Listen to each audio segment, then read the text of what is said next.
Hi guys. My name is సాత్విక. So, నేనిప్పుడు రివేచా company interview process నా ఎక్స్‌పీరియన్స్ మీతో షేర్ చేసుకుంటున్నా.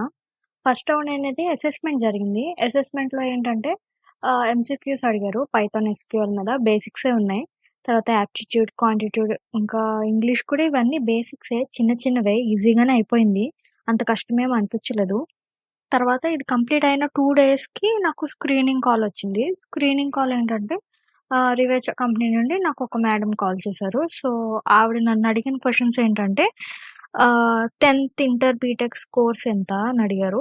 తర్వాత నాకు ఈ ఇంటర్వ్యూ ప్రాసెస్ ఇప్పుడు జరుగుతున్న ఇంటర్వ్యూ ప్రాసెస్ ఎంత తెలుసు? అండ్ నాకు ఆ కంపెనీ మీద ఉన్న నాలెడ్జ్ ఎంతుంది? ఇదంతా ఆవిడ తెలుసుకున్నారు. తర్వాత రీలొకేషన్‌కి ఓకేనా అని అడిగారు.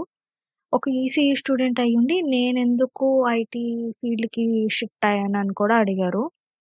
సో, ఈ క్వెషన్స్ అన్ని ఆన్సర్స్ తర్వాత మేడమ్ మాట్లాడారు. ఎంకరేజ్‌మెంట్‌గా మాట్లాడారు. బోల్డ్‌గా, బ్రేవ్‌గా ఆన్సర్స్ ఇవ్వాలి. దేనికి నర్వస్‌నెస్ ఫీల్ అవ్వద్దు. చెప్పాలి అని ఎంకరేజ్ చేశారు. నాకైతే చాలా అనిపిచ్చింది. తర్వాత నాకొక 1 డేకి టీఆర్ రౌండ్ గురించి మెయిలొచ్చింది. సో, టీఆర్ రౌండ్‌లో ఫస్ట్ నన్ను సెల్ఫ్ ఇంట్రడక్షన్ అడిగారు. అదయ్యాక నా నేనేమేం లాంగ్వేజెస్‌లో స్ట్రాంగున్నాను అని అడిగారు. తర్వాత ఎనీ ప్రాజెక్ట్స్ అంటే నేను నెక్స్ట్ వేవ్‌లో చేసిన టు డూ అప్లికేషన్ గానీ, స్పీడ్ టైపింగ్ గానీ అలాంటివి ఒక 3-4 చెప్పాను. ఓకే అన్నారు. తర్వాత డేటా అబ్స్ట్రాక్షన్ గురించి అడిగారు. ఎన్‌క్యాప్సులేషన్ గురించి అడిగారు. ఎన్‌క్యాప్సులేషన్ మీద ఏదన్నా ఒక కోడింగ్ చేసి చూపించమన్నారు. సో, నేను ఇలా నెక్స్ట్ వేవ్ సైట్‌లో చేసి చూపించొచ్చా అంటే ఓకే అన్నారు. సో, నేను మన సైట్ ఓపెన్ చేసి ప్లే గ్రౌండ్‌లో చేశాను. సో, ఈ ఎన్‌క్యాప్సులేషన్ కోడింగ్ చేశాక ఇదెందుకు ఎన్‌క్యాప్సులేషన్ అంటున్నావు? ఎలా ఎన్‌క్యాప్సులేషన్ అయింది? ఇదెందుకు యూజ్ చేసావు? ఈ నీట్ ఎందుకొచ్చింది? అలా ఆ ప్రోగ్రామ్ మీద చాలా క్వెషన్స్ అడిగారు. నాకొక 16-17 మినిట్స్ పట్టింది ఇంటర్వ్యూ ప్రాసెస్. దాంట్లో నాకొక 5-7 మినిట్స్ ఈ ఎన్‌క్యాప్సులేషన్ మీదే అయిపోయింది.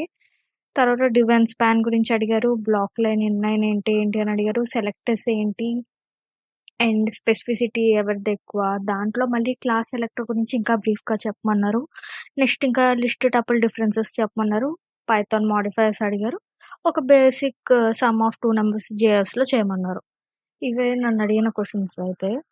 సో, ఓవరాల్‌గా నాకంత కష్టమేమి అనిపించలేదు. బానే ఉంది. ఈజీగానే ఉంది. కాకపోతే వాళ్ళు కొంచెం స్ట్రిక్ట్‌గా ఉంటారు. అది మనం చూసి భయపడకుండా కొంచెం బ్రేవ్‌గా, నర్వస్‌నెస్ లేకుండా గట్టిగా ఆన్సర్స్ చెప్తే అయిపోతదనే అనుకుంటున్నాను. సో, ఇప్పుడు మనం ఎలా నేర్చుకోవచ్చు అంటే నెక్స్ట్ వేవ్‌లో వాళ్ళు మనకిచ్చిన నోట్స్ ఉన్నాయి కదా! అవి రివైజ్ చేసుకుంటే సరిపోతది. దీనికి HTML, CSS, JavaScript, Python, SQL ఇవి ప్రిపేర్ అయితే చాలు. డెప్త్‌గా ఏం లేదు గానీ, కాకపోతే మనం నేర్చుకుని ఉండాలి. బేసిక్స్ అయినా వచ్చుండాలి. సో, ఇది నా ఎక్స్‌పీరియన్స్. సో, ఇది మీకు హెల్ప్ అవుతుందనే అనుకుంటున్నా. Thank you.